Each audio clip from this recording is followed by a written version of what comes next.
오늘은 창세기 47장부터 해서 50장까지 오늘 창세기를 끝내도록 하겠습니다. 그래 우리가 지난주까지 이제 요셉이 이제 애굽의 총리 대신이 되어서 결국은 7년 풍년, 7년 흉년이 연이어 이어지게 되니까 결국은 이제 양식을 찾아서 요셉 앞에 이제 애굽의 식솔들이 다 나오게 됐잖아요. 그래서 이제 애굽 땅에 정착하게 되었는데 47장에 보면은 이제 요셉의 형들이 요셉의 권면을 따라서 바로 왕 앞에 나갔을 때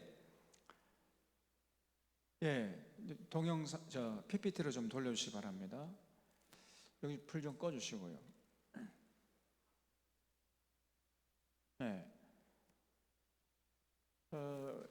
바로가 너희들의 생업이 무엇이냐 이렇게 물었을 때 우리는 양을 치는 목동, 목축업에 종사하는 사람들입니다 이렇게 대답하라고 가르치셨잖아요. 그렇게 대답하니까 그러면은 저기 고센 땅, 그 땅에 거하는 것이 좋겠다 이렇게 해서 결국은 그들의 바람대로 애굽의 고센 땅, 나일강 가장 하류에 있어가지고 기름진 땅이에요. 거기에 정착할 수 있게 되었던 겁니다. 그리고 그 후에 이제 요셉이 아버지 야곱을 바로 왕에게 인도를 했잖아요. 그래서 야곱이 이제 바로 왕에게 자신을 소개하는데 참 자신의 인생을 한마디로 뭐라고 표현을 하냐면요, 여기 9절의 말씀 보면은 9절 야곱이 바로에게 아뢰되 내 나그네 길의 세월이 130년이니이다. 그리고 현재 지금 바로 왕 앞에 섰을 때 야곱의 나이가 130살이라는 거예요. 여러분 몇 살입니까? 그때 야곱의 나이 130살이에요 130살. 그런데 뭐라고 얘기하냐면 내 나이가 얼마 못 된다 그렇게 되더라고요.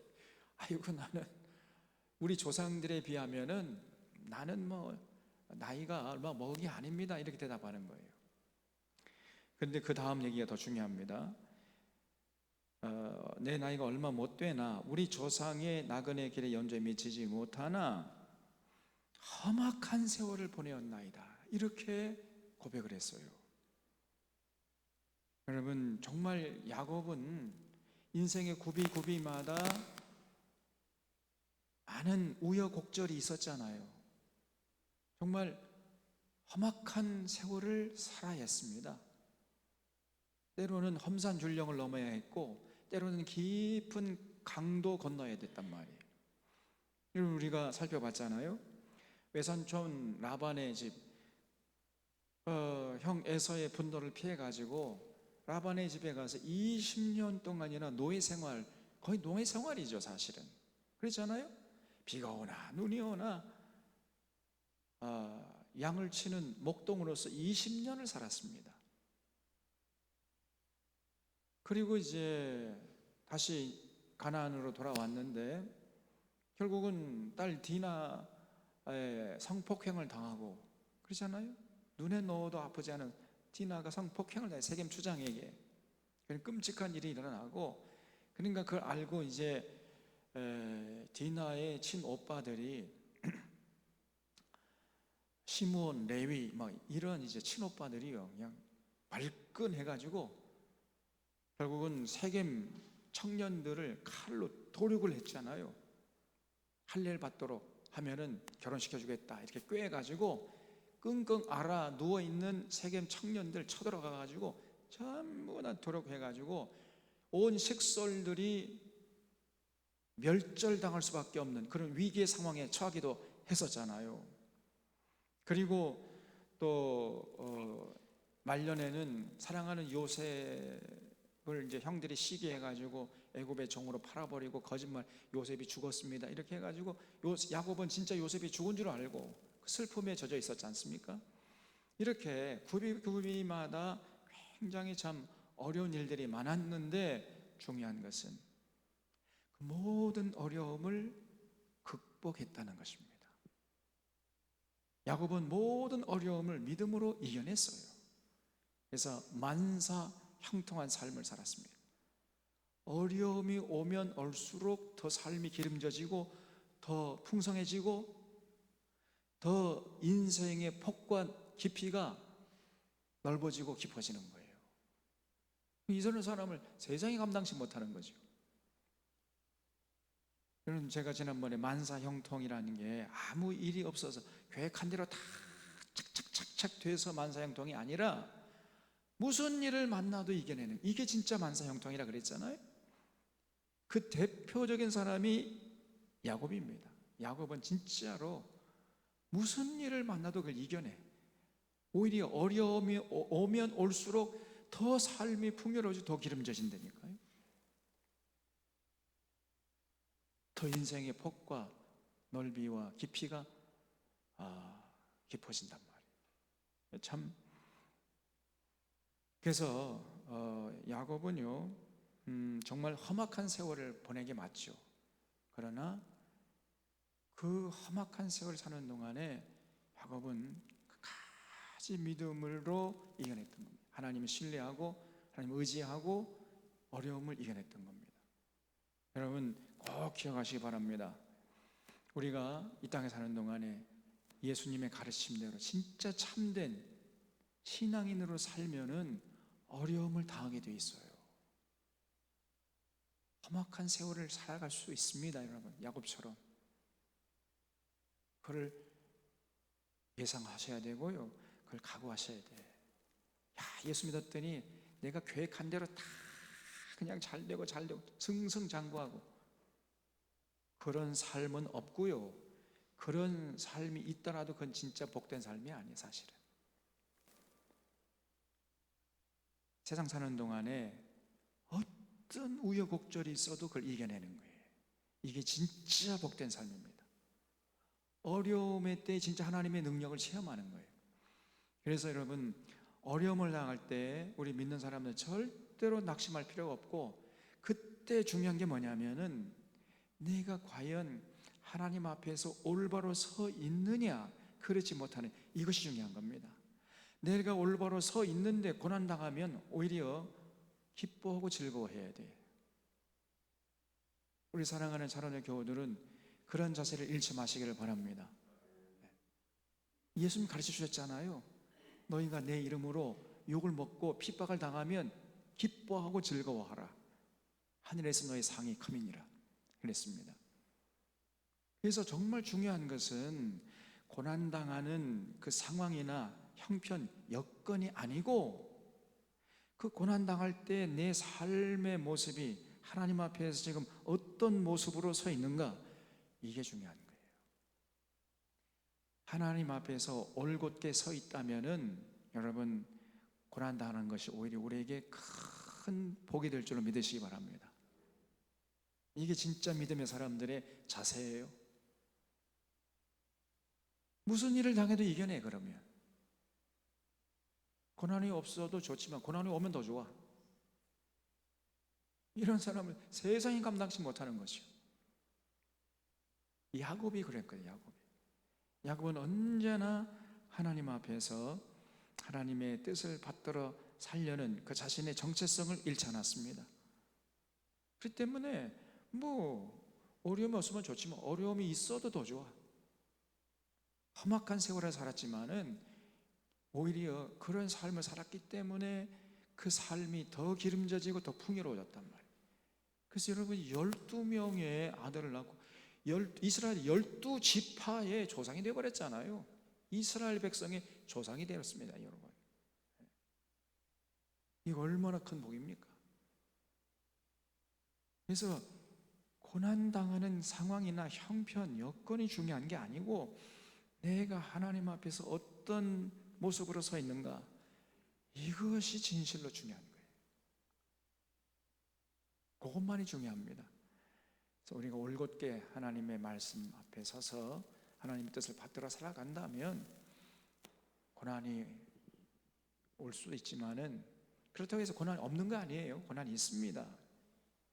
그러나 그 고난은 오히려 우리의 삶을 더 기름져지게 할 요소로 작동할 뿐이단 말이에요. 이 야곱의 삶이 우리에게 그런 삶을 증거해주고 있습니다. 절대로 우리 믿는 사람들, 정말 하나님께 올곧게 서 있는 사람들은요, 얻을 수가 없어요. 그냥 걱정하고 근심하고 그냥 막 짜증내고 불평하고 원망하고, 이거는 우리 믿는 사람이 취할 자리가 아닙니다. 그런 사람이라면 그 믿음이 근본적으로 뭔가 잘못된 거예요. 야곱은 절대 그렇게 살지 않았던 것입니다. 그래서 믿음의 조상이 된 거예요. 모든 믿는 사람의 본이 된 거죠.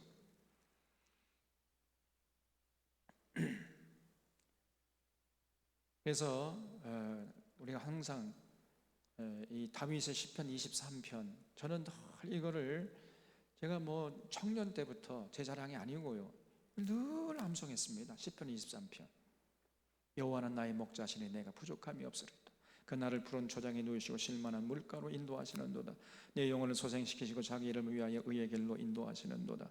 내가 사망의 음침한 골짜기로 다닐지라도, 그렇죠? 사망의 음침한 골짜기로 다닐지라도, 다윗에게 사망의 음침한 골짜기가 없어서 위대한 왕이 된 게 아니라 오히려 사망의 음침한 골짜기가 있었기 때문에 위대한 다윗 왕이 된 거예요. 그래도 거기서 해를 두려워하지 않았습니다. 왜냐하면 주께서 함께 하심을 굳게 믿었기 때문에. 주의 지팡이와 막대기가 나를 안위하시는 것을, 그 사망의 음침한 골짜기를 다닐 때 아주 그냥 날마다 체험했던 거예요. 위대한 신앙인이 되는 연단의 기간이었습니다. 오히려 그게 다윗이 사울의 칼날을 피해가 10년 동안 도피 생활했잖아요. 아무런 죄도 없이. 그러나 날마다 사망의 음침한 골짜기로 지나가야 했습니다. 그 10년 동안. 그런데 그 사망의 음침한 골짜기로 다니는 그 10년 동안의 세월이 다윗을요, 세상이 감당치 못하는 위대한 인물로 만들어 놓은 거예요. 그냥 정금 같은 믿음의 사람으로 다윗을 세워버린 겁니다. 그래서 여러분, 다윗이나 야곱이나 모든 믿음의 손들이 다 마찬가지예요. 다 똑같은 고백을 합니다. 내가 괜한 대로, 내가 하고 싶은 대로 해서 만사형통한 게 아니고, 무슨 일을 만나도 내가 이겨냈다. 이게 진짜 복이에요. 이게 우리 사랑하는 사론의 교우들에게 이런 복이 임할 수 있기를 바랍니다. 그래서 주께서 내 원수의 목전에서 내게 상을 베푸시고 내 기름을 내 머리에 부으시니 내 잔이 넘치나이다. 내 평생의 선하심과 인자심이 반드시 나를 따르니 내가 여호와의 집에 영원히 살리로다. 이렇게 고백하고 있거든요. 이게 다윗의 고백이었고 야곱의 고백이었습니다. 내가 험악한 세월을 살아왔지만 모든 것을 이겨냈다는 거예요. 그래서 믿음의 조상, 이스라엘의 조상이 되어버렸어요. 12지파의 결국은 조상이 된 거 아닙니까? 야곱이, 그 아들들이 다 12지파를 이루게 된 거예요. 자, 그리고 이제 13절부터 보면은 이제 애굽 땅에 기근이 점점 심해지는 거예요. 그래서 이제 흉년이 계속되니까 백성들은 굶주림이 더 심해진 거죠. 그러니까 백성들이 양식이 다 떨어지니까요, 막 바로 앞에 와가지고 좀 제발 양식 좀 달라고 아우성치겠지요. 그래서 요셉이 비축했던 양식 창고를 열어가지고 백성들을 먹여 살린 겁니다. 요셉은요, 양식을 줄 때 거저 주지를 않고 백성들의 가축을 받고 제공해줬고, 또 다 떨어지니까 토지를 이제 받고 양식을 제공해줬어요. 그래서 전부 국유화한 겁니다. 국유화. 토지를 전부 이제 국가에 편입시키고 그 대신에 양식을 줘가지고 먹여 살린 거예요. 그리고 백성들이 이제 그러면은 뭐 게을러질까봐 요셉이 꾀를 내가지고요, 종자를 나눠준 거예요. 종자. 그래서 이것 가지고 너희들이 국가 소유인 땅을 빌려줄 테니까 경작을 해라. 농사를 지어가지고 농사 지은 수확물에서 5분의 4는 네가 먹고 5분의 1만 국가에다가 바쳐라. 그러니까 소작료를 5분의 1만 받아가세요. 5분의 1이면 몇 퍼센트입니까? 20%죠. 그러니까 80%는 농사 지은 백성들이 가져가고 땅을 빌려줬는데요, 80을 소작인들이 가져가고 20을 국가 세금으로 걷어갔던 거예요. 여러분, 그거는 괜찮은 거지요. 그렇잖아요? 토지까지 다 빌려주고 종자도 다 주고 농사 열심히 지어가지고 소출한 것에 80%는 네가 먹고 백성들이 먹고 20%만 국가 세금으로 바쳐라. 23절 여기 보세요. 47장 23절에 보면은 요셉이 백성에게 이르되 내가 오늘 바로를 위하여 너희 몸과 너희 토지를 샀노라. 여기 종자가 있으니 너희는 그 땅에 뿌리라. 추수의 5분의 1을 바로에게 상납하고 5분의 4는 너희가 가져서 토지의 종자로도 삼고 너희의 양식으로도 삼고 너희 가족과 어린 아이의 양식으로 삼아라. 그랬죠? 그래야 되잖아요. 이게 정상입니다, 여러분. 이게 하나님의 뜻이에요. 아니, 농사 지은 사람이 80을 가져가야지 어떻게 땅을 소유했다고 해가지고 빌려준 그 지주가 80을 가져가냔 말이에요. 네? 그런데 그런 일들이 오늘 그 일제시대 때 있었습니다. 일제가, 일본 제국주의가 우리나라 땅을 이제 전부 다 국유화 시켜가지고요, 자기에게 말을 잘 듣는 지주 몇몇 지주들에게 전부 다 땅을 불화해 줬습니다. 그러니까 이 지주들이요, 이제 그 동네 사람들, 그 국민들에게 이제 땅을 이제 빌려주고 소작료를 받아 먹었는데 몇 퍼센트를 가져갔냐면요, 7할 내지 8을 가져 70% 내지 80%를 소작료라고 해가지고 가져갔습니다. 그러니까 고혈을 빤 것이요. 일제시대 때 그랬던 거예요, 이놈들이. 그래, 이 친일파들이 이렇게 악덕지주되었던 것입니다, 여러분. 예? 근데 지금도 이 친일파들 후손들이 떵떵거리고 먹고 살고 있는 거예요, 이게. 지금 윤석열이 그 뭐 장관 후보자를 보니까 대부분 친일파들이면 이것들이 기가 차요.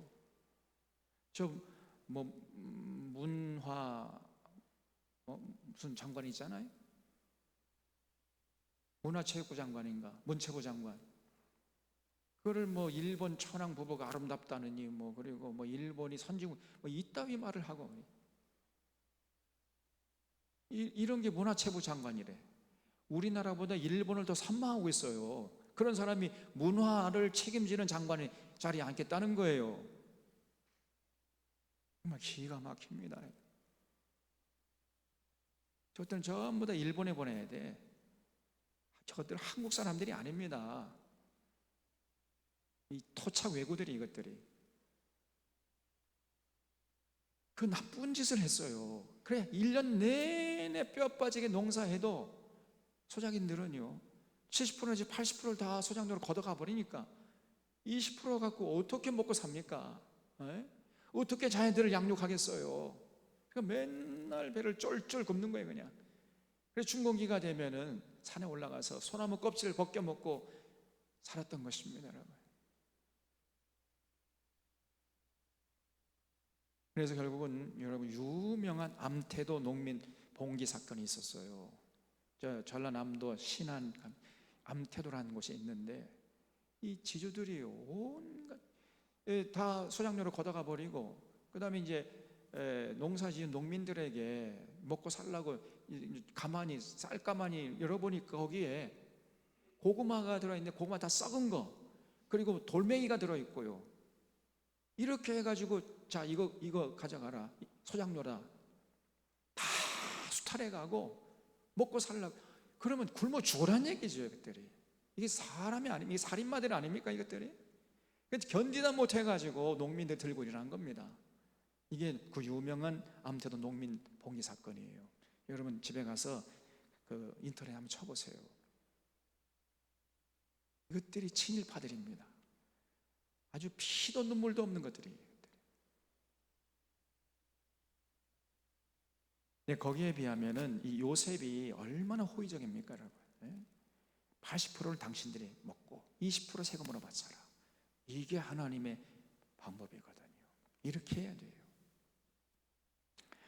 그래서 이 요셉은 그 굶주려서 죽어가던 수많은 국민들의 생명을 살렸던 겁니다. 그 다음에 이제 야곱이 결국은 하나님의 품에 이제 안겼어요. 27절 이하를 보면은 야곱이 고센 땅에 17년을 더 살다가 이제 하나님 품에 안겼습니다. 그때 야곱의 나이가 147세였어요. 여기 27절에 보면 이스라엘 족속이 애굽 고센 땅에 거주하며 거기서 생업을 얻어 생육하고 번성하였더라. 야곱이 애굽 땅에 17년을 거주했으니 그의 나이가 147세로 이제 하나님 품에 안긴 겁니다. 그래서 이제 죽기 전에 야곱이 두 가지를 했어요. 첫째는 요셉에게 부탁하기를 애굽에서 나를 장사하지 말고 내가 죽거든 내 조상의 묘지에 가서 묻어달라, 이렇게 이제 유언을 남기고 죽었어요. 그래서 요셉이 이제 아버지 야곱을 장사 치르기 위해서 저 가나안 땅 그 조상의 묘지까지 가서 장사 치르고 오는 내용이 쭉 이제 다음에 49장에 쭉 나옵니다. 자, 그다음에 48장에 보면은요, 이제 두 번째 야곱이 죽기 전에 하는 일이 나오는데 요셉의 아들들을 축복하는 일이었습니다. 근데 야곱이 그 요셉의 두 아들들 에브라임과 므낫세잖아요. 에브라임과 므낫세를 축복하기 전에 뭐라고 얘기냐면요, 자기 아들의 반열로 올려주겠다고 그렇게 약속을 합니다. 그러니까 사실은 자기 아들들이 있고 그 아들들의 아들들이잖아요, 에브라임과 므낫세가. 그런데 에브라임과 므낫세를 자기 아들들의 반열로 올려주겠다는 거예요. 이건 굉장한 특혜죠. 그래서 나중에 이 에브라임과 므낫세가 이스라엘의 12지파의 조상이 되어버려요. 저 여기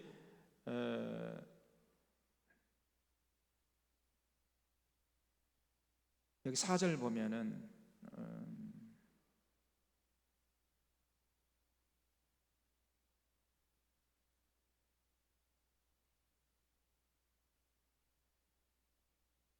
여기 5절에 내가 애굽으로 와서 내게 이르기 전에 애굽에서 내가 낳은 두 아들 에브라임과 므낫세는 내 것이라 그랬어요. 그게 왜 내 것입니까? 이 야곱의 것이 아주 요셉의 것이지. 근데 야곱이 내 것을 내 아들로 편식했다는 거예요. 내 족보에 편식했다, 그 말이에요. 이게 요셉의 족보에 편식시키는 게 아니라 야곱이 에브라임과 므낫세를 야곱의 족보에 편입시키겠다는 거예요. 그래서 네가 낳은 두 아들 에브라임과 므낫세는 내 것이라, 루벤과 시몬처럼 내 것이 될 것이라 그랬어요. 자기 아들의 반열로 올려주겠다는 겁니다. 이들 후에 내 소생은 너의 것이 될 것이다. 쉽게 말하면 야곱이요, 에브라임과 므낫세, 야곱의 아들이잖아요. 요셉의 아들이잖아요. 그런데 야곱이 자기 아들로 삼겠다는 거예요. 자기 아들로. 이거는 그 굉장한 축복이었습니다. 그리고 이제 야곱이 오른손을 에브라임의 위에, 왼손을 므낫세 위에 올리고 축복해 준 거예요. 여러분, 오른손은 원래 그 당시의 전통에 의하면 오른손은 누구의 머리에 올려야 돼요? 장자였던 므낫세 머리에 올려야 됐어요. 그런데 요셉이 지금 그렇게, 요셉은 므낫세 머리 위에 오른손을, 야곱의 오른손을, 그리고 에브라임의 머리 위에 야곱의 왼손을 올려주기를 바라고 그렇게 이렇게 배치를 해가지고 앉혀놨는데, 그런데 야곱은 자신의 오른손을 므낫세에게 올리질 않고 누구한테? 에브라임 이렇게 머리 위에 얹었어요.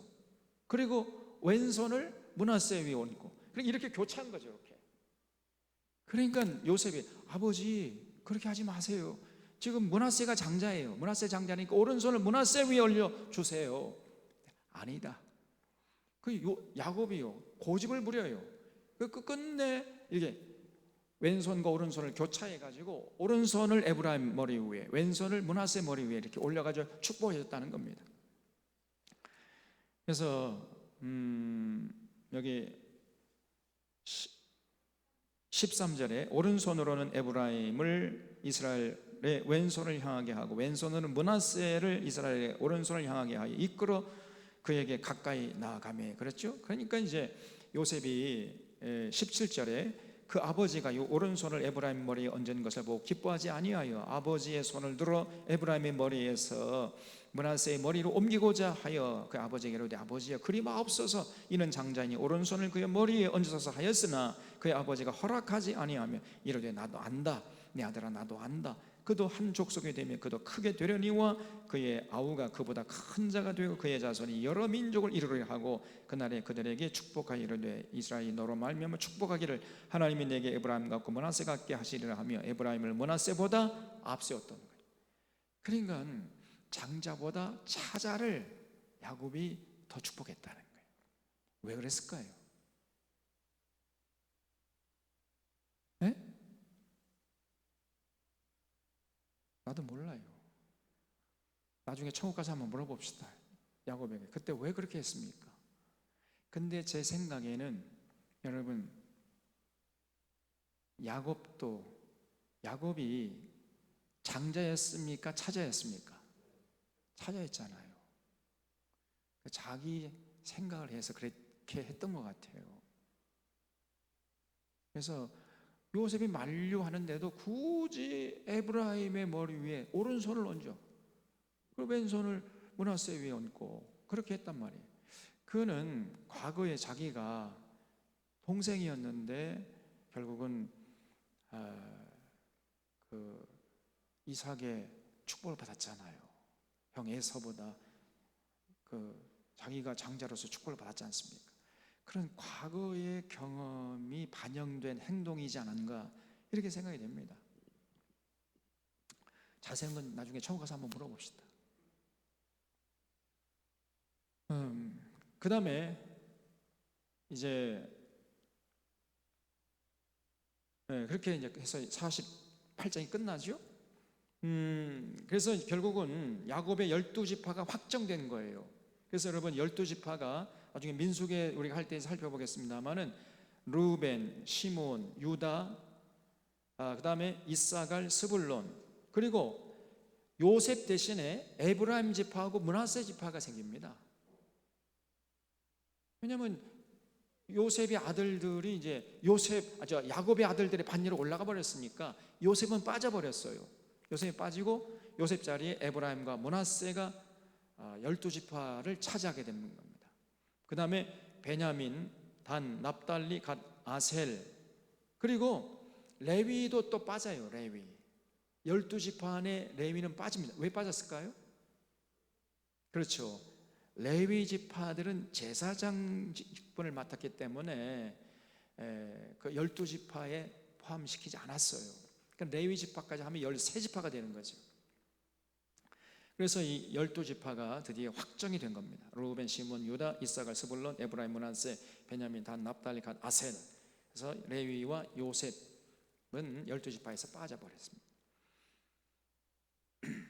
자, 그리고 이제 49장에 보면은 이제 야곱이요 자기가 이제 숨을 거두기 직전에 12아들들을 위해서 한 사람 한 사람씩 축복을 해요. 그리고 숨을 거둡니다. 근데 이렇게 축복할 때에 뭐 그냥 자기 멋대로 자기 감정대로 한 게 아니고 분명한 축복의 원칙이 있었습니다. 그게 뭐냐면 각 사람의 분량대로라는 것이 49장 여기 28절 보세요. 이들은 이스라엘의 12지파라 이와 같이 그들의 아버지가 그들에게 말하고 그들에게 축복하였으니 곧 그들 각 사람의 멋대로 분량대로 축복하였다라 그래서 그걸 줄쳐 보십시오. 야곱이 축복할 때요 그냥 자기가 하고 싶은 대로 축복한 게 아니에요. 생각나는 대로 한 게 아니에요. 평소에 자기 아들들의 삶을 면밀히 지켜보다가 그 아들들의 믿음의 분량, 그 사람 인격의 됨됨이 그대로 축복을 했다는 거예요. 그대로. 그래서 평소에 면밀하게 개인의 성품과 삶을 보고 축복한 것이지, 야곱이 감정에 치우쳐가지고 축복한 게 아닙니다. 여러분, 야곱이 축복하면 나중에 이게 보면 야곱이 축복한 대로 그대로 돼버리거든요. 놀랍습니다. 그래서 무슨 야곱에게 뭐 굉장한 어떤 마법적인 그런 능력이 있어서 그렇게 된 것으로 생각하는데 그게 아니고, 평소에 야곱이 자기 아들들을 면밀히 관찰했던 것입니다. 그래서 그 자기 아들들의 삶의 연장선상에서 너희들의 삶이 앞으로 이렇게 더 펼쳐질 것이다 라고 예언한 거예요. 근데 그 야곱의 예언이 정확한 거예요. 왜냐하면 평소에 관찰했거든요. 그래서 그 삶의 연장선상에서 그렇게 되어줄 수밖에 없는 그런 내용으로 예언을 했던 것입니다. 그래서 르우벤은요, 뭐라고 축복을 하냐면 이건 축복이 아니라 거의 저주에 가까워요. 사실 르우벤은 야곱의 장자 아닙니까? 기력의 시작이잖아요. 그런데도 이 장자 르우벤을 향해서 야곱의 축복은 너무너무나 아주 매섭습니다. 이 축복이라 할 수가 없어. 저주에 가깝다니까. 여기 49장 2절에 보세요. 너희는 모여들어라 야곱의 아들들아, 너희 아버지 이스라엘에게 들을지어다. 르우벤, 너는 내 장자, 내 능력이요 내 기력의 시작이라. 위풍이 월등하고 능력이 탁월하다마는 물의 끓음 같았은즉 너는 탁월하지 못하리니 내 아버지의 침상에 올라 더럽혔음이로다. 그가 내 침상에 올라섰도다. 야, 이게 무서운 얘기입니다. 여러분, 이 르우벤은요, 제가 볼 때 아주 건강하고요, 그 신체가 아주 정말 남자답게 이렇게 생긴 거예요. 힘도 세고요, 아주 키도 크고 훤칠하고 잘생기고, 그래서 위풍이 월등하고 권능이 탁월했습니다. 못하는 게 없어요. 르우벤은 사냥 기술도 좋고요, 달리기 하면 그냥 막 달리기 100m를 8초에 뛰어버려요. 아주 위풍이 월등하고 권능이 탁월했지만은, 그러나 이 르우벤은요, 성격이 개떡 같아. 너무 성격이 급하고요, 그리고 자기 능력을 믿고 교만해, 이 사람이. 그래서 물의 끓음 같았다네. 물의 끓음. 물이 팍 끓을 때 물이 팍 끓다가 또 식어지고 그러잖아요. 여러분, 그런 사람은 절대 하나님께 쓰임받지 못합니다.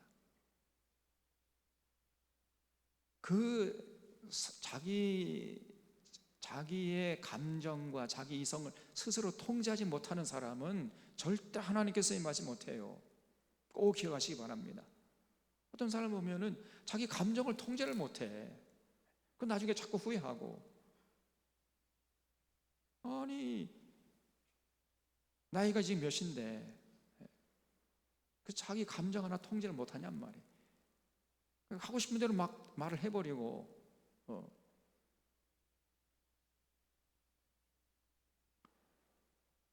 물의 끓음 같아요. 조금 좋은 일 있으면 막 그냥 세상 다 가진 것처럼 이제 우쭐하다가도 조금 어리면 오매 기주고 그냥 바짝 엎드리고. 이 기복이 심해. 그러면 안 됩니다. 물의 끓음 같으면 안 돼요. 그리고 르우벤이도 뭐랬죠? 아버지의 침상을 더럽혔잖아요. 그 아버지의 첩이었던 빌하와 이 르우벤이 동침을 했어요. 자기 아버지의 여인아, 그러니까 어머니잖아요. 어머니뻘 아닙니까? 이 르우벤이 얼마나 교만한 거예요. 아버지의 침상에 올라가가지고 아버지의 여인을 범했단 말이에요. 이거를 야곱이 알고 있었습니다. 이 35장, 창세기 35장 22절 한번 보세요. 창세기 35장 22절 봅니다. 이스라엘이 그 땅에 거주할 때 르우벤이 가서 그 아버지의 첩 비라와 동침하며 이스라엘이 이를 들었더라. 이스라엘이 누구죠? 야곱이죠. 야곱이 장자, 이 르우벤 이놈이 사실은 야곱의 아내잖아요. 그 당시에는 아내입니다.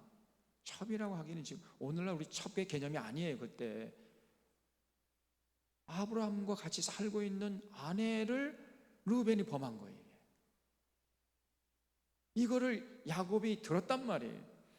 그를 야곱이 마음속에 새기고 있었던 겁니다. 그래서 야, 저 르우벤은 정말 키도 월등하고 힘도 있고 아주 뭐 재능도 많고, 그러나 너무 교만하다는 거예요. 물에 끓음 같고 그냥 자기 하고 싶은 대로 하는 거예요, 그냥.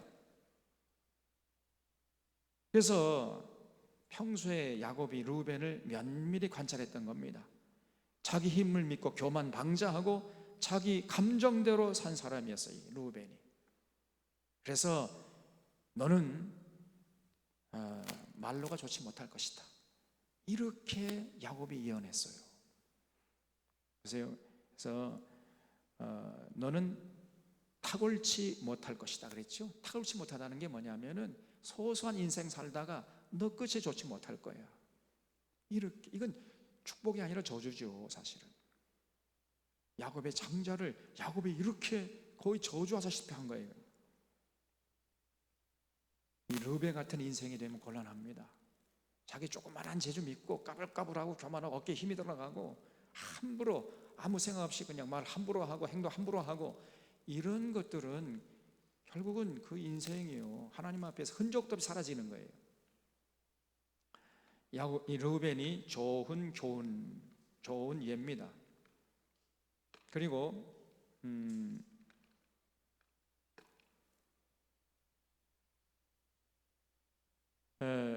그 다음에 이제 시몬과 레위를 지금 야곱이요 뭐라고 예언을 하냐면, 여기 5절 보면 시몬과 레위는 형제요 그들의 칼은 폭력의 도구로다. 그러나 그들의 모임에 상관하지 말지어다. 내 영광이 그들의 집회에 참여하지 말지어다. 그들이 그들의 분노대로 사람을 죽이고 그들의 혈기대로 소의 발목 힘줄을 끊었음이로다. 그 노염이 혹독하니 저주를 받을 것이요 분기가 맹렬하니 저주를 받을 것이라. 그들을 야곱 중에서 나누며 이스라엘 중에서 흩으리로다 그랬어요. 야, 그러니까 이 시몬과 레위도요 분노와 혈기를 주체하지 못하는 사람이었어요. 그래서 사람을 함부로 그냥 잡아 죽이고 소의 발목을 끊어버리는, 소의 발목에 힘줄을 끊어없는 이런 짓을 했어요. 그래서 야곱이 그들의 노여움이 혹독하고 분기가 맹렬함을 날마다 걱정했단 말이에요. 여러분, 이게 장성하니까 어떻게 야곱이 힘으로 통제할 수가 없어요. 시몬과 레위가 그 힘을 가지고 그 손에 칼을 가지고 함부로 그냥 혈기를 부리는 거예요. 칼을 가지고 함부로 휘둘러요. 여러분, 자기가 손에 칼이 있다고 해서 함부로 휘두르면 어떻게 되는 거예요, 이게? 그래서 야곱이 항상 걱정이야. 그들의 노여움과 혹독함이, 그리고 노여움이 혹독하고 분기가 맹렬함을 항상 걱정했어요, 야곱이. 무슨 사건이 있었냐면요, 여러분 기억나시죠? 야곱의 딸 디나가 세겜 추장에게 성폭행 당하니까 나중에 들에서 돌아온 이 시므온과 레위가 뭐가 어째요 해가지고 세겜 족속들에게 전부 할례받게 하고 3일을 기다렸다가 야밤을 타가지고 칼을 가지고 들어가 전부 다 세겜 청년들을 그냥 도륙을 해버렸잖아요. 그 노여움이 혹독하고 분기가 맹렬했던 겁니다. 결국 어떻게 됐지요? 그 결과로, 그러면 세겜 족속들이 가만히 있겠습니까? 그래서 야곱의 식솔들이 전멸당할 수밖에 없는 위기에 처했던 거예요. 그러니까 이 시몬과 레위는 앞뒤 제지를 생각은 안 하는 거예요. 무조건 그냥 자기 혈기를 부리고 나중에 생각하는 거예요. 그러면 안 되지 않습니까? 전부 앞뒤를 재고 생각하고 계획을 세우고 행동하고 이렇게 조심스럽게 해야 되는데, 이 시몬과 레위는 그냥 화가 난다고 해가지고 그냥 질러버려. 그러다 보니까 야곱의 식솔들이 전멸당할 수밖에 없는 위기에 처해 그런 상황을 만들었단 말이에요. 여러분 꼭 기억하시기 바랍니다. 우리가 정의감이 있어야 돼요. 저 같은 경우에도 아니 내 동생이 이렇게 세겜 추장에 성폭행하면 나도 가만히 안 있을 것 같아요. 뭐 어째고 이놈의 새끼를 그냥 잡아 죽이겠다 막 이러고 가겠습니다만은, 여러분 그때 냉철하게 생각해야 됩니다. 감정을 앞세우면 안 되는 거예요. 항상 감정은 이성의 통제를 받아야 됩니다. 그런 사람이 인격이 훌륭한 사람이에요. 내가 이렇게 감정대로 하면 나중에 결과가 어떻게 될 것이고, 그러면 우리 가족들이 어떤 피해를 올 것인가, 이런 걸 다 생각을 하면서 행동을 해야 할 거 아니에요. 근데 이 시몬 레위는 그런 거 없어요. 그냥. 그래서 만약에 티나 성폭행을 나를 알면 찾아가가지고 당당하게 당신들 왜 그랬어? 응분의 책임을 지시오 라고 들고 가서 정정당당하게 요구를 하고, 그렇지 않을 때는 그 책임자를 이제 색출해가지고 응분의 대가를 받게 하는, 이렇게 절차를 밟아야 되는데, 자기 동생이 성폭행 당했다 해가지고 이놈의 새끼를 다 죽여버린다 그래가지고 막 칼을 휘두르니, 그럼 저쪽 가만히 있겠습니까? 여러분 정의감은 있어야 되지만 혈기 부리는 것은 극히 조심해야 됩니다. 이 둘 양당 사이에 조화와 균형을 잡아가야 돼요. 어떤 사람은 정의감도 없어. 그렇게 당했는데도 아이고 그냥 자기 동생이 그렇게 억울한 일 당했는데도 이거는 또 사는 것도 아니죠. 그래도 안 됩니다. 정의감이 있어요. 뭐가 어째고 어째 이렇게 나가야 되는데, 그렇다고 해가지고 함부로 또 칼을 휘두르면 안 되죠. 또 무슨 말 이해가 되지요? 두 양당의 조화와 균형을, 중심을, 중용의 도리를 살려야 됩니다, 여러분. 그래서 이 야곱이 그때 사건을 기억하고 있었던 거예요. 그래서 시몬과 레위가 결국은 그들의 노염 때문에 저주를 받게 될 것이다, 이렇게 예언을 했어요. 그리고 이제 유다에 대한 이야기인데, 여러분 이 야곱의 축복 중에서 가장 많은 내용을 차지하는 것이 유다하고 요셉입니다. 유다와 요셉의 축복은 정말로 아름다워요. 우리 사랑하는 사랑의 교우들이, 또 이 방송을 지금 예배에 참여하는 전국 각지에 있는 모든 교우들이요, 이런 유다와 요셉의 축복이 여러분의 삶에 그대로 현실될 수 있기를 바랍니다. 유다와 요셉을 야곱이 특별히 많은 축복을 해줬습니다. 그들이 야곱의 마음에 넓은 자리를 차지하고 있었던 거예요. 유다는 형제들의 찬송이 될 것이라고 하고 숫사자고 암사자 같다고 극찬을 했어요. 여기 49장 9절부터 12절까지 굉장히 내용이 많죠. 유다는 8절부터네요. 유다야 너는 내 형제의 찬송이 될지라. 내 손이 내 원수의 목을 잡을 것이요 내 아버지 아들들이 내 앞에 절하리로다. 유다는 사자 새끼로다. 내 아들아 너는 움킨 것을 찢고 올라갔도다. 그가 엎드리고 웅크림이 숫사자 같고 암사자 같으니 누가 그를 범할 수 있으랴. 규가 유다를 떠나지 않냐. 규라는 것은 통치자의 어떤 통치자가 들고 다니는 곤봉 같은 거예요. 규,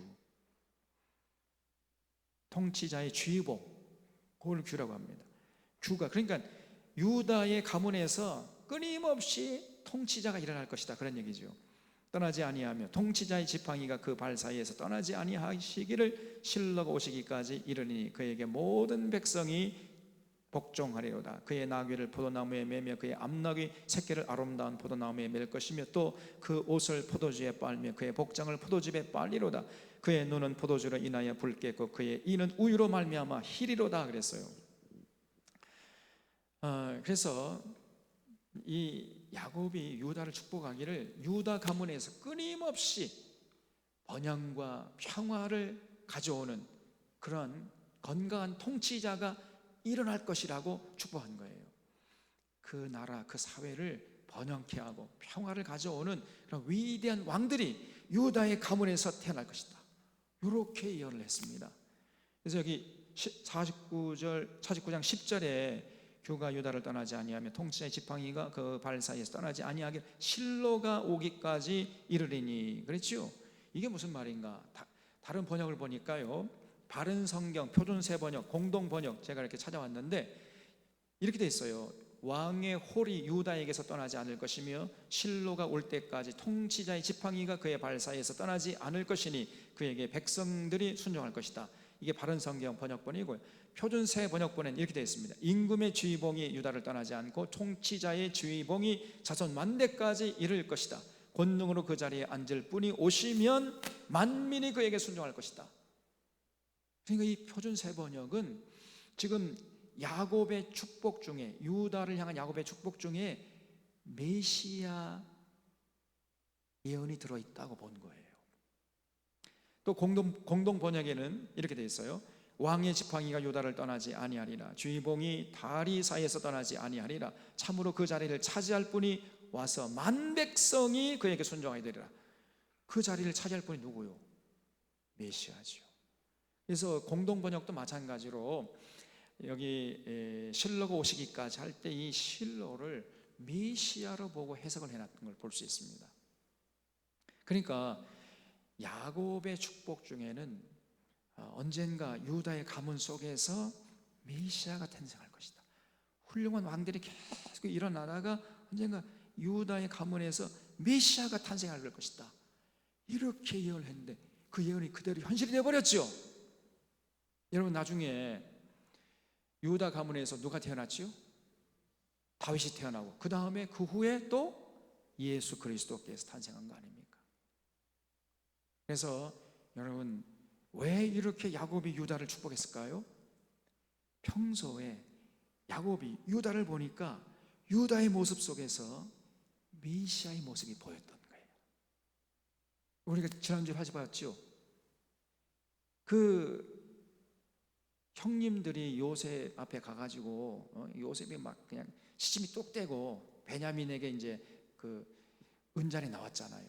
그래서 베냐민을 종으로 삼고 너희는 돌려보낼 테니까 너희들 이제 양식 구해가 가라. 그러니까 유다가 이 요셉 앞에 엎드렸죠. 이제 요셉이 자기 동생인 줄 모르고 애굽의 총리이신 줄 알고 엎드렸잖아요. 총리신 각하, 제발 지금 베냐민이 가나안으로 돌아가지 못하면 우리 아버지가 죽습니다. 그러니 제가 대신 인질로 잡힐 테니까 베냐민을 풀어주고 제가 베냐민 대신 노예로 이 땅에서 살겠습니다. 이렇게 나섰잖아요. 이게 유다입니다. 그래서 이 메시아의 희생적인 모습이 유다에게 보이죠. 그래서 여러분, 야곱이 그런 때의 사건을 머릿속에 기억하고 있었던 거예요. 그래서 유다 가문에서 유다 같은 이런 희생적인 메시아가 언젠가 와서 만백성의 칭송을 받고 만백성의 순종을 받게 될 것이다. 이런 예언을 했는데 그대로 이루어진 거예요. 여러분, 우리는 유다의 모습 속에서 예수 그리스도의 대속의 모습을 발견할 수 있습니다. 결국 유다의 조선에서 다윗이 탄생했고 훗날 예수 그리스도께서 탄생한 거예요. 제가 지난주에 말씀했잖아요. 나를 사랑하고 내 계명을 지키는 자에게 천대까지 은혜를 베푸느니라는 이 하나님의 약속이 유다의 후손들을 통해서 그대로 이루어진 겁니다. 그래서 우리가 우리의 선행이 빛을 발하지 않는다고 낙심할 필요가 없다고 제가 지난주에 말씀드렸죠. 하나님이 다 보고 계십니다. 때가 되면 하나님이 선한 열매를 맺게 하실 거예요. 그래서 우리가 선을 행하되 낙심하지 말지니 포기하지 아니하면 때가 이름에 거두리라. 여러분, 항상 자신을 낮추고요, 공동체를 위해서 헌신하고 희생하면은 하나님이 다 천국에서 계산하고 계세요. 언젠가 여러분 빛을 발하게 될 것입니다.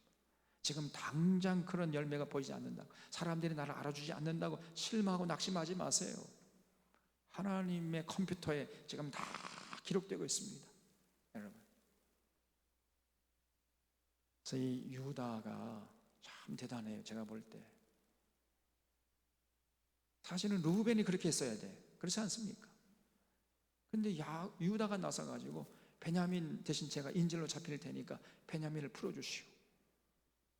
자기를 희생해가지고 자기 식솔들을 살리고 아버지 야곱을 걱정하는 그 효심이 얼마나 대단합니까? 그래서 야곱이 평소에 이런 유다의 삶을 유심히 살펴보는 거예요. 그리고 이제 나머지 아들들은요 대충 그냥 축복하고 지나가 버려요. 스불론은 해변의 거주가 될 것이고, 이사가는 양의 오리 사이에 꿇어앉은 나귀가 될 것이고, 다는 길섭의 뱀이여 새끼의 독사 같은, 그래서 말굽을 물어 그 탄자를 떨어뜨리는 이런 삶을 살 것이라는, 갓은 군대의 추격을 받으나 도리어 추격할 것이고, 아셀은 왕의 수라상을 차리게 될 것이다. 아마 아셀이 조금 음식 솜씨가 좀 좋았던 말이죠.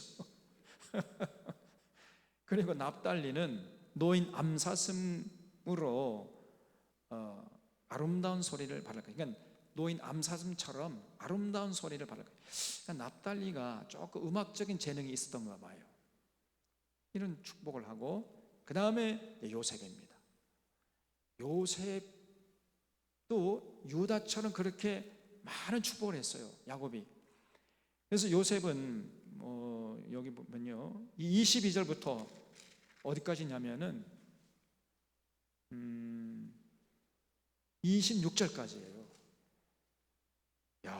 그래서 유다만큼 축복의 내용이 풍부하고 많아요. 길고. 22절에 요셉은 무성한 가지 곧 샘 곁에 무성한 가지라 그 가지가 담을 넘었도다. 요셉은 말이요, 샘 곁에 심겨진 나무 같다는 거예요. 시냇가에 심겨진 나무 같다. 시절을 따라 열매를 맺는 것이요. 시냇가에 심겨진 나무니까 아무리 가뭄이 들어도 그 나무는 풍성한 열매를 맺는 거예요. 샘 곁에 무성한 가지라 그 가지가 담을 넘었어요. 이게 무슨 말이죠? 항상 요셉은 베풀고 나누고 참 많은 시들어가는 생명을 회복시키는 생명의 담지자 같은 삶을 살았잖아요. 그렇게 살았다는 거예요. 이 요셉이 샘 곁에 심겨진 무성한 가지여가지고 그 가지가 담을 넘어가. 활 쏘는 자가 그를 학대하며 적개심을 가지고 그를 쐈으나 요셉의 활은 도리에 굳세며 그의 팔은 힘이 있으니 이는 야곱의 정능자 이스라엘의 반석인 목자의 손을 힘입음이라. 요셉이 왜 그렇게 능력 있는 삶을 살았느냐? 그는 전능자, 야곱의 전능자, 이스라엘의 반석인 목자 누구요? 하나님이지요. 야곱의 전능자, 이스라엘 반석의 목자, 그 하나님이잖아요. 하나님의 선을 의지해. 다시 말하면 요셉이 요셉 될 수 있었던 것은 물론 요셉의 재능도 있었지만은 요셉의 신앙이었다는 거예요. 신앙의 힘이 이렇게 대단한 겁니다, 여러분. 그리고 내 아버지 하나님께로 말미암나니 그가 너를 도우실 것이요 전능자로 말미암나니 그가 세계에 복을 주실 것이라. 그가 네게 복을 주실 것이라. 위로 하늘의 복과 아래로 깊은 샘의 복과 젖먹이는 복과 태의 복이로다. 이야, 얼마나 멋진 복입니다. 우리 사랑하는 사론의 교우들의 가정에 위로 하늘의 복과 아래의 깊은 복과 샘의 복과 또 젖먹이는 복과 태의 복이 넘칠 수 있기를 바랍니다, 여러분. 이런 복을 우리가 받아야 되잖아요. 그리고 내 아버지의 축복이 내 선조의 축복보다 나아서 영원한 산이 한없음같이 이 축복이 요셉의 머리로 돌아오며 그 형제 중 뛰어난 자의 정수리로 돌아오리로다. 이렇게 엄청난 복을 쏟아부었어요. 제가 볼 때 물론 이 유다의 축복도 대단하고 이 요셉의 축복도 대단합니다. 거의 버금갈 정도로 거의 비슷비슷하잖아요. 여러분 유다 축복하고 요셉 축복 중에 하나만 택하라 그러면 어느 쪽을 택하겠어요? 네? 둘 다 택해요? 요셉 욕심도 많아요. 그렇죠. 하나도 버릴 게 없어요. 유다의 축복 또 요셉의 축복 보면 대단하지 않습니까? 무성한 가지, 샘 곁에 무성한 가지가 되어가지고 가지가 담을 넘는 이런 복이 우리 사랑하는 사론의 교우들의 가정 속에 임할 수 있기를 바랍니다. 그리고 위로 하늘의 복과 아래로 깊은 샘의 복과 젖먹이는 복과 태의 복이 넘치는 자손이 번창하고 번성하고 여러분의 가정 후손들을 통해서 하나님 나라를 위해서, 이 나라의 민족을 위해서, 주님의 몸되기 위해서 귀하게 쓰임받는 위대한 인물들이 끊임없이 일어나는 이러한 복을 받기를 바랍니다. 여러분, 이런 복으로 지금 야곱이 요셉을 축복한 거예요. 대단하잖아요. 또 유다도 그렇게 축복한 겁니다. 그리고 베냐민은 아주 또 뭐죠? 27절 보세요. 베냐민은 물어뜯는 일이라 아침에는 빼앗은 것을 먹고 저녁에는 움킨 것을 나누이로다. 이거는 축복이라 할 수가 없고 저주에 가깝잖아요. 왜 이렇게 말을 했을까요? 베냐민이 맨 막내잖아요. 아주 버릇이 없었던 것 같아, 베냐민이. 그래서 물어뜯는 일이라고 그랬어요. 자꾸 물어뜯어 그냥. 그래서 이렇게 야곱이 이제 12형제를 축복하고 숨을 거뒀는데 놀랍게도 야곱의 축복대로 그 삶이 이루어진 겁니다. 그 다음에 이제 50장에서 결국은 이제 야곱이 죽게 되는데 50장 1절에 요셉이 그의 아버지 얼굴에 49장 33절에 보면 야곱이 아들에게 명하기를 마치고 그 발을 침상에 모으고 숨을 거두니 그의 백성에게로 돌아갔다. 다시 말하면 이제 하나님 품에 안겼다는 거죠. 숨을 거뒀다는 겁니다. 그러니까 요셉이 그의 아버지 얼굴에 굽으려 울며 입 맞추고 그 수종들은 의원에게 명하여 아버지의 몸을 향으로 처리하게 하며 의원이 이스라엘에게 그대로 하되 40일이 걸렸으니 향으로 처리하는 데는 이 날수가 걸림이며 애굽 사람들은 7일 동안 그를 위하여 곡하였더라. 그러니까 애굽 사람들은요, 이제 위대한 인물들이 죽으면 뭘 만들지요? 미이라 만들잖아요. 미이라는 이제 그 사람 몸에 있는 그 내장들 다 빼놓고 거기다가 또 향료를 넣어가지고 바짝 말리잖아요. 그러면 이 천년 지나도 그냥 그대로 있는단 말이죠. 미이라를 만드는데 며칠이 걸렸다고요? 40일이 걸렸다는 거예요. 40일. 그리고 7일 동안 곡하고 그 다음에 4절 이하 보면은 결국은 야곱의 유언을 받들기 위해서 요셉이 아버지 시신을 가지고 모시고 가나안 땅으로 갑니다. 그래서 가나안 땅에 여기 13절에 보면 그를 가나안 땅으로 메어다가 마므레 앞 막벨라 밭굴에 장사했으니 이는 아브라함이 헷족속 에브론에게 밭과 함께 사서 매장지를 삼은 곳이더라. 요셉이 아버지를 장사한 후에 자기 형제와 호상꾼과 함께 애굽으로 돌아왔더라. 그래서 막벨레 굴에 야곱을 이제 장사 치르고 다시 애굽으로 돌아왔더니 그랬더니 이제 또 형님들의 낯빛이요 어두워진 거예요. 어떻게 생각해? 형님들이 야, 아버지가 살아계실 때에는 그래도 아버지를 보고 우리를 용서했지만은 아버지가 돌아가셨으니 이제 요셉이 우리를 그때 어렸을 때 자기를 학대한 것을 생각해가지고 우리를 아마 해치려고 할 거야 이러면서 두려워했다는 거예요, 형들이. 그래가지고요 요셉이 장례를 마치고 돌아오니까 형들이 요셉을 두려워해가지고 우리는 당신의 종이라 하면서 넙죽 엎드리는 거예요. 그러니까요 그 모습을 보면서 또 요셉의 마음이 아픈 겁니다. 그래서 여기 17절 하반절 보면은 용사서 하매 요셉이 그들이 그에게 하는 말을 들을 때에 울었어요.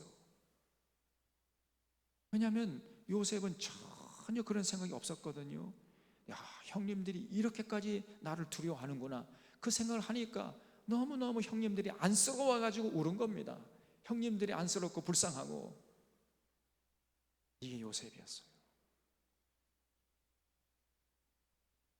그러면서 하는 얘기가 18절에 그의 형들이 또 친히 와서 요셉의 앞에 엎드려 이르되 우리는 당신의 종들이니이다 이렇게 말하니까 요셉이 그들에게 이르되 두려워하지 마소서. 내가 하나님을 대신하리이까 당신들은 나를 헤아려 하였으나 하나님은 그것을 선으로 바꾸사 오늘과 같은 많은 백성의 생명을 구원하게 하시려 하셨나니 당신들은 두려워하지 마소서. 내가 당신들과 당신들의 자녀까지 기르리이다 하고 그들을 간곡한 말로 위로하였다. 오히려 형님들 전혀 두려워하지 마세요. 제가 형님들의 생명을 책임지고 그뿐 아니라 형님들의 자녀들도 전부 제가 책임지겠습니다. 이렇게 나오는 거예요. 진짜 요셉 됨됨이가 그릇이 크잖아요.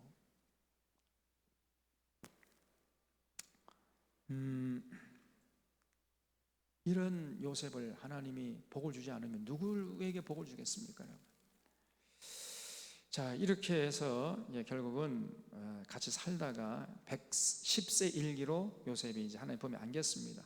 그 요셉은 죽기 전에 자신의 뼈를 애굽에서 가져다가 나중에 이제 출애굽하게 되면은 가나안 땅에 묻어달라고 이렇게 유언하고 파란만장한 삶을 마치고 숨을 거둬. 그때 나이가 110세였어요. 여기 22절에 요셉이 그의 아버지 가족과 함께 애굽에 거주하며 110세를 살며 에브라임 자손 3대를 받고 므낫세 아들 마길의 아들들도 요셉의 사라에서 양육되더라 해가지고 결국은 110세에 이제 숨을 거두고 하나님 품에 안기게 된 겁니다. 자, 이렇게 해서 이제 우리가 창세기를 다 마쳤는데, 마치면서 여러분 간단하게 다음 시간에 다음 주에 한 번 더 우리 창세기를 다 정리하면서 하나님, 창세기는 하나님이 어떤 분인가를 우리에게 계시해준 책이라 그랬지요. 다시 한번 정리하려고 하는데 간단하게 살펴보고, 우리 하나님은 여러분 여호와 우주 만물을 창조하신 위대하시고 위대하신 하나님이시잖아요. 우리 하나님은 여러분 여호와 하나님이신데 성함이 잡신이 아닙니다. 우주 만물을 창조하신 위대하시고 위대하시고 위대하신 하나님. 그래서 그 위대하신 하나님을 왕으로 모시고 그분의 통치를 받겠다고 하는 사람들, 우리가 믿는 사람이라 하는 거예요. 그때 그렇게 결단할 때 비로소 신앙생활을 시작하는 겁니다. 그래서 인간을 포함 모든 만물은 여러분 그 하나님의 통치를 받을 때 행복하게 돼 있어요. 반드시 행복한 삶이 되기 위해서는 그 하나님을 섬기고 하나님의 창조 질서를 세웠는데 그 창조 질서를 따라서 살아야 됩니다. 인간이라는 게. 그럴 때 비로소 인간이 행복하고 그 인류가 행복하게 돼 있어요. 하나님의 창조 질서를 무시하면 인류에게 남은 것은 재앙밖에 없습니다. 우리가 지금 그걸 보고 있잖아요. 하나님의 창조 질서, 인류가 다 깨버렸어요 지금. 그래서 결국 인류가 지금 멸망 직전에 와 있다는 말이에요. 그리고 하나님은 더불어 살기를 원하십니다. 사람과 자연, 사람과 사람끼리, 사람과 자연끼리, 자연과 자연끼리 함께 어우러져 살기를 원하시는 겁니다. 더불어 살아가는 세상을 만들고 유지하라고 우리 인간에게 책임을 부여하신 거예요. 우리 하나님은 또 질투하시는 하나님이십니다. 죄를 범했을 때 반드시 심판하시고 그러면서 또 기회를 주세요. 우리 하나님이 너무 훌륭한 인격자십니다. 우리 믿음의 조상들은 한결같이 여호와 하나님을 경외하고 그를 기쁘게 하는 초점을 맞춰 살았어요. 아브라함과 이삭과 야곱과 요셉, 이 걸출한 믿음의 조상들은 전부 다 절대 하나님을 신뢰하고 절대 의지하고 절대 충성한 삶을 살았습니다. 그래서 믿음의 조상이 된 거예요. 오늘도 마찬가지입니다. 이런 믿음의 조상을 본받아서 이 땅에 사는 동안 예수 그리스도를 통해서 하나님과의 관계를 회복하고 그 우주 만물을 창조하신 위대하고 위대하신 하나님을 절대 신뢰하고 의지하고 충성하는, 다시 말해 하나님의 명령대로 살려고 하는 이런 사람을 하나님이 찾으시고 그런 사람에게 함께 하시고 복을 주시는 하나님이고, 그렇지 않은 자는 심판하시고 저주하시는 하나님이시단 말이에요. 그런 하나님을 여러분 삶의 중심에 모셔드리고 끝까지 이 세상 사는 날 동안까지, 호흡이 끊어지는 그 순간까지 주님과 동행하는 이런 위대한 인생들 되시기를 바랍니다. 기도하겠습니다. 참 고마우신 하나님 아버지, 오늘 야곱의 삶과 또한 요셉의 삶을 끝까지 살펴볼 수 있도록 인도해 주신 것을 감사드리옵나이다.